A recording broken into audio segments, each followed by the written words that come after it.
To truly reach an avoidant heart, the first and most crucial step is understanding the landscape of fear that governs their inner world.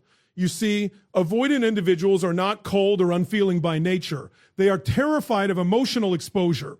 They have learned, often through early life experiences, that closeness can lead to vulnerability, and vulnerability in their experience can lead to pain. So when they pull back, when they create distance, it isn't rejection.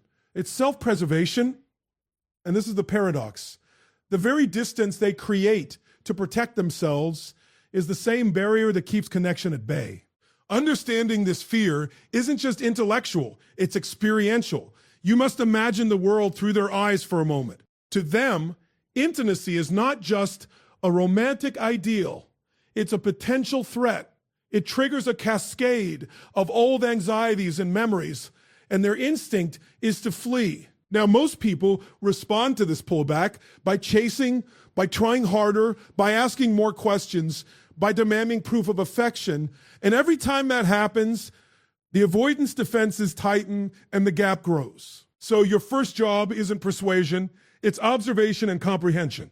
Step back and see the patterns. The way they retreat when conversations become emotionally charged, the way they resist commitments, the subtle signals of withdrawal. When you recognize these behaviors as fear responses rather than personal rejection, a remarkable thing happens.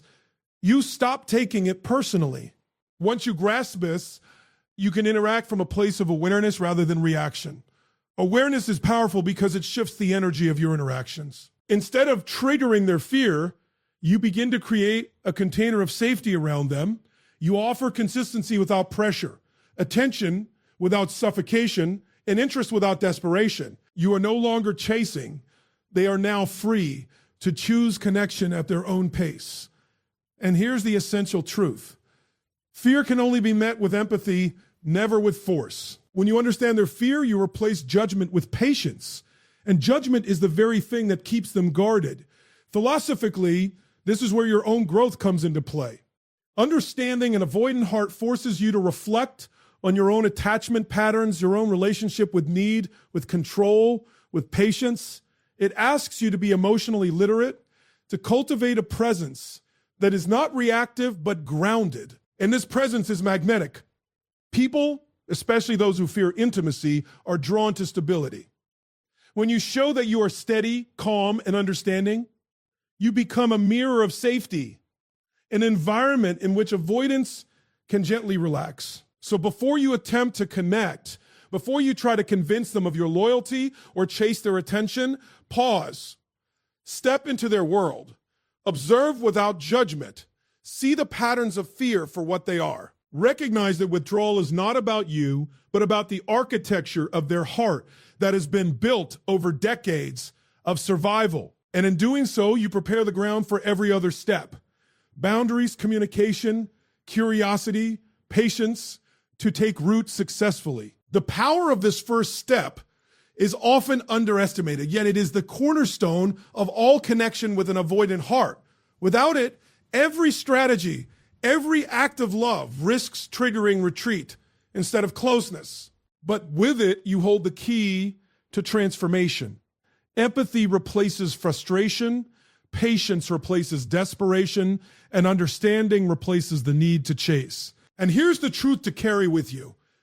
No heart ever opens under pressure, but every heart has the capacity to open when it feels truly understood. Once you've stepped into their world and understood the landscape of fear that governs an avoidant heart, the next critical step is to anchor yourself in self-respect. This is where most people stumble. They think connection is about convincing, chasing, or proving themselves worthy. But the truth is far more counterintuitive. The strongest way to reach an avoidant heart is not to pursue relentlessly, but to cultivate a life, a presence, and an energy that commands respect effortlessly. Self-respect is more than a personal boundary. It's a declaration. It says, I know my worth and I will not diminish myself for someone else's fear. When you operate from this space, you are no longer negotiating for their attention. Instead, you are offering them a mirror of what real stability and emotional integrity look like. Avoidants in their core are highly sensitive to desperation. They can sense the subtle tremors of neediness, the quiet tremor of self-doubt, and it triggers their instinct to withdraw. Conversely, when they encounter someone who is whole, grounded, and self-assured, it disrupts their usual patterns. This is where attraction begins. Not the frantic, chasing kind, but the magnetic, undeniable pull that comes from strength. Think of self-respect as both shield and beacon. The shield protects you from the exhaustion of emotional chasing, from the anxiety of constantly seeking reassurance. It keeps you centered when they pull back, reminding you that your value is not dependent on their proximity, approval, or affection. The beacon, meanwhile, radiates a subtle invitation. I am complete. I am whole. If you choose to connect, it will be on equal footing. That's an incredibly rare and refreshing experience for someone who has spent a lifetime guarding against closeness. It makes them pause. It makes them curious. It makes them reconsider the habitual walls they've built around themselves. Philosophically, this is about reclaiming your sovereignty. Many of us unconsciously give our power away in relationships, especially with someone who is avoidant. We measure our worth by how much we can pull them in, how much we can appease, how much we can sacrifice. But true connection never comes from diminishing yourself. It comes from embracing yourself fully. By prioritizing your own self-respect, you model a dynamic that is both attractive and non-threatening. You are saying without words, I am here, fully without compromise. And you are free to meet me here or not. This freedom, the lack of pressure, is precisely what allows an avoidant heart to soften over time. And there's a deeper layer here, one that resonates with the principles of emotional intelligence. Self-respect is a reflection of your internal alignment. When your thoughts, words, and actions are consistent with your values, when you honor your needs as much as theirs, you cultivate a quiet, unshakable confidence. That confidence is magnetic. It is the soil in which trust can grow, patience can take root, and intimacy can eventually flourish. So the lesson is clear. Never sacrifice your integrity or self-worth in the pursuit of someone else's attention. Respect yourself, stand firm in your boundaries, and allow your presence to speak louder than any plea, any chase, or any demand. When you do this, you shift the dynamic completely. You no longer chase, they are drawn. You no longer plead, they are intrigued. You no longer try to fix. They begin to see a model of stability that quietly invites them to lean in. And the truth that it will guide you. No heart ever opens to someone who undervalues themselves. But every heart responds to someone who honors themselves. Once you've understood the landscape of fear and anchored yourself in self-respect, the next crucial step in reaching an avoidant heart is mastering communication without pressure. This is where most people stumble because instinctively we equate closeness with urgency. We believe that if we love someone enough, if we ask enough questions, if we express enough longing, we can break down the walls they built around themselves. But in reality, this is the exact opposite of what draws an avoidant heart. Pressure, demands, and ultimatums trigger the very response we want to avoid. Withdrawal. Communicating without pressure isn't about withholding your feelings or pretending everything is effortless. It's about creating a space in which honesty, curiosity, and patience can exist without fear. Imagine a conversation where every word is an invitation rather than a test, where your tone conveys interest but not desperation, where your questions arise from genuine curiosity rather than a need for reassurance. In that space, the avoidant person can engage freely without feeling trapped, and freedom, paradoxically, is what encourages connection. Here's the psychological truth. Avoidants are hyper-aware of emotional dynamics. They don't just hear your words. They feel your energy, your expectations, your anxieties. When communication carries pressure, even subtly, it triggers an automatic self-protection mechanism. They retreat not because they don't care, but because they feel unsafe. But when your communication is calm, clear, and non-demanding, it signals that connection does not threaten your identity or theirs. It communicates reliability, stability, and emotional intelligence, all qualities that they unconsciously seek but rarely allow themselves to embrace. Philosophically, this principle reflects a profound truth about human connection. Intimacy cannot be coerced. It can only be invited. You cannot force a heart to open. You can only create conditions in which it wants to open on its own. And this requires mastery over your own impulses, the impulse to fix, to chase, to reassure, to persuade. By holding your own emotional center steady, you communicate without manipulation, speak without fear, and listen without judgment. This is the language that an avoidant heart understands intuitively. Practically, communicating without pressure looks like clarity paired with calm. It looks like expressing your needs directly without attaching them to blame or expectation. It looks like checking in, not interrogating. It looks like sharing your perspective, not demanding theirs. It means you speak your truth. B. You do not tie your value or security to their immediate response. This distinction is subtle, but transformative. It shifts your role from pursuer to partner, from anxious pleader to grounded presence. And here's the paradox. When you release the need to control or chase, when you offer communication as an invitation rather than a test, the avoidant heart begins to relax. Curiosity replaces fear. Engagement replaces withdrawal. And slowly, over time, trust begins to take root. This is the quiet power of non-pressured communication. It does not force intimacy, but it makes intimacy inevitable. So the takeaway is simple but profound. Speak with clarity, act with calm, and never allow your communication to feel like a trap. Your words, your tone, your presence, they are the bridge, not the chains. And when you master this, you give the avoidant heart something rare: safety. Safety is the soil in which their defenses can soften and connection can finally flourish. Remember this. No heart ever opens fully under pressure, but every heart responds to authenticity and calm. Speak in a way that invites, not demands, and you will see the avoidant walls start to lower, not because of persuasion, but because of the power of your presence. Once you've mastered understanding their fear, rooted yourself in self-respect, and learned to communicate without pressure, the next step is to realize the extraordinary power of action over words. Avoidant hearts are highly attuned to patterns, not promises. They don't measure love by grand declarations or eloquent speeches. They measure it by consistency, reliability, and authenticity. And this is where many people stumble. They think that saying the right thing, persuading, or emotionally pleading will break through walls. But words, no matter how heartfelt, are fleeting. Actions are the proof, the evidence, the silent language that troll. Think about it.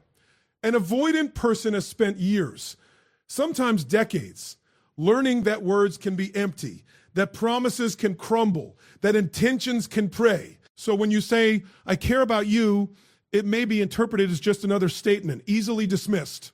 But when you show up consistently, respect their boundaries, honor your commitments, and act in alignment with your values, something shifts.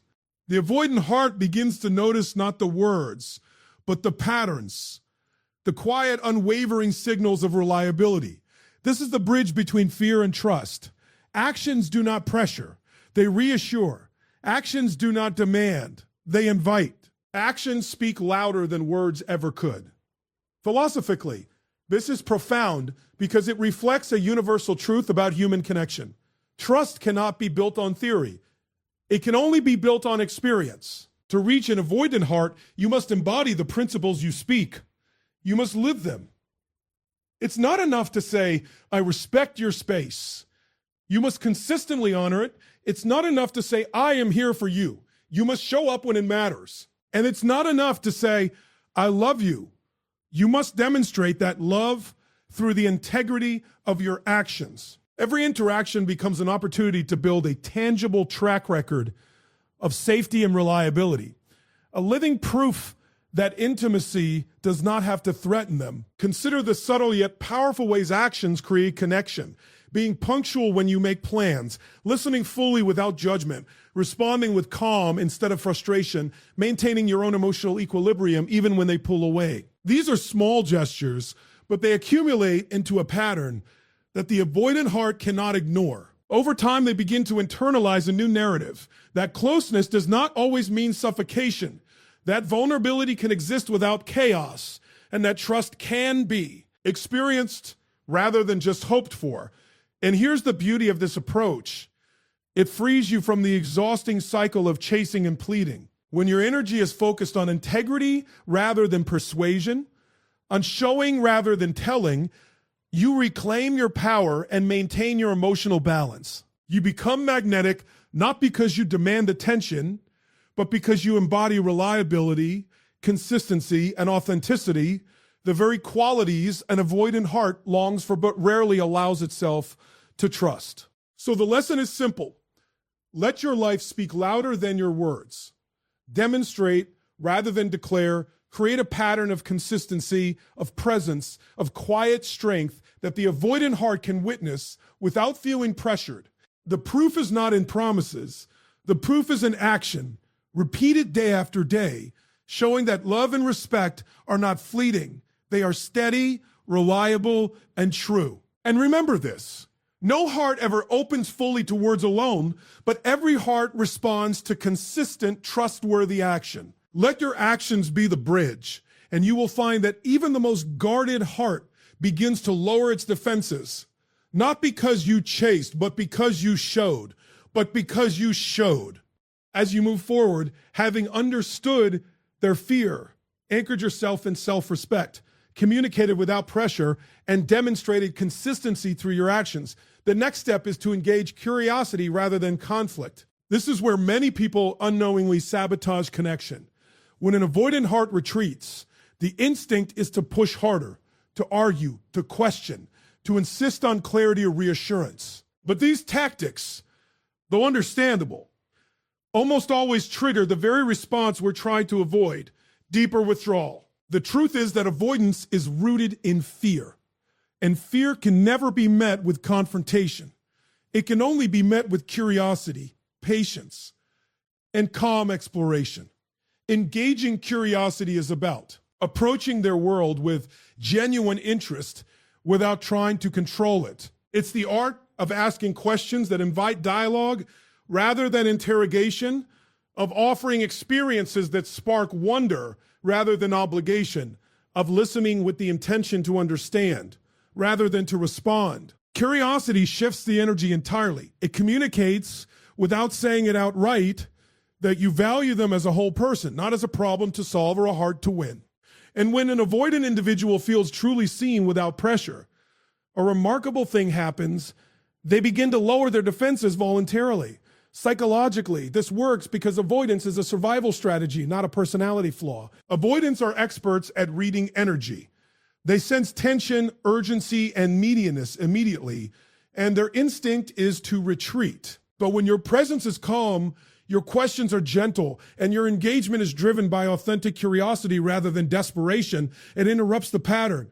Suddenly, they are not responding to anxiety. They are responding to invitation.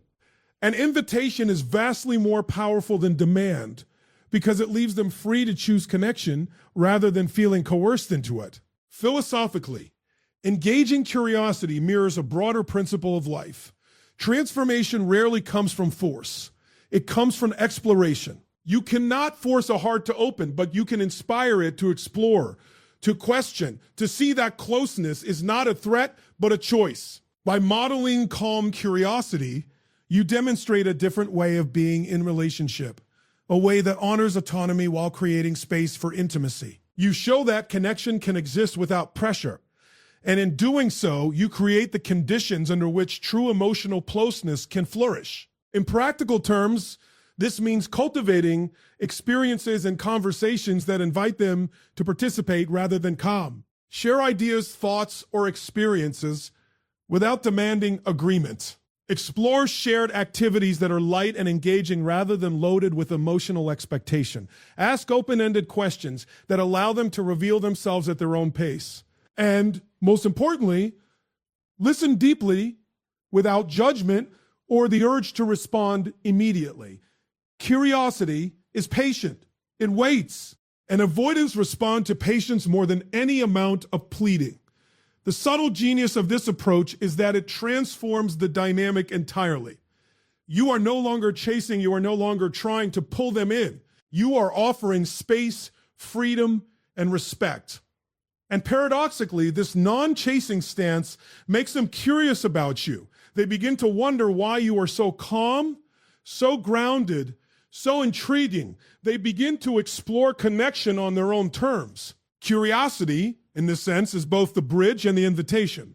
It replaces pressure with possibility. So the key insight is simple. Do not try to fix, convince, or confront. Instead, engage with curiosity. Invite rather than demand. Explore rather than control. Your role is not to break down their walls by force, but to inspire them to open them on their own. And remember this, no heart ever opens willingly to conflict, but every heart responds to curiosity and gentle invitation. Let your presence inspire exploration, and you will find that even the most guarded hearts begin to move toward connection, not because you chased, but because you created a space where they can choose to come closer. Finally, after understanding their fear, grounding yourself in self-respect, communicating without pressure, demonstrating consistent action, and engaging curiosity rather than conflict. The last and perhaps most transformative step is embracing patience and emotional detachment. Now, I want to be clear. This does not mean indifference. It does not mean you SIDS, stop caring, or withdraw from the relationship. What it means is that you stop tying your sense of worth, your peace, and your happiness to the speed of their responsiveness or the intensity of their engagement. This is the essence of non-chasing. It is the art of holding your center while allowing them to come forward in their own time. Avoidant hearts are often shaped by patterns of abandonment, fear of engulfment, or emotional overwhelm. They have spent years learning that closeness can equal danger, and they instinctively resist when it feels imposed. No matter how much understanding, self-respect, clear communication, action, or curiosity you offer, forcing speed or outcomes only triggers retreat. Patience is the recognition that transformation unfolds according to their internal timeline, not yours. Detachment is the practice of allowing this process without making it a measure of your self-worth. Psychologically, this approach is incredibly powerful. When you release the need to control, you reduce the anxiety and tension that normally surround avoidant interactions. Your calm, centered presence signals safety. You are no longer a source of pressure, but a consistent, reliable anchor in a world where unpredictability often governs their relationships. Ironically, when you stop chasing, when you stop trying to manage their reactions or fix their resistance, you become far more magnetic. Avoidants respond to freedom. They respond to the demonstration that closeness can exist without demand, without desperation, and without compromise to your own values. Philosophically, patience and detachment reflect a deeper understanding of love itself. Love is not a transaction, a negotiation, or a pursuit. It is an offering. And the most compelling offering is one that is freely given without attachment to results. By cultivating patience, you model the principle that connect. They disappear because your presence the illusionary, not forced. By practicing detachment, you reinforce that your self-worth and fulfillment are intact regardless of external response. Together, these qualities create a dynamic in which an avoidant heart can safely explore intimacy without fear. Practically, patience and detachment manifest in subtle but profound ways. You show up when appropriate without overextending or overcompensating. You maintain your routines, friendships, and personal growth, signaling that your life is abundant and complete. You resist the temptation to overtext, overexplain, or overanalyze their every move. And when they pull back, you respond with calm acceptance rather than anxiety or frustration. This is not resignation. It is mastery. It is the ability to love without needing, to give without controlling, and to connect without chasing. The paradox here is remarkable. The more you practice patience and detachment, the more avoidants are drawn towards you, They sense a stability they rarely encounter, a presence that is non-threatening yet compelling. They begin to explore closeness at their own pace, not because they were pressured, but because they felt safe enough to do so. And in this space, true intimacy is possible, slow, deliberate, and sustainable. So the key insight is this: let go of urgency, release attachment to outcomes, and honor the pace of their heart.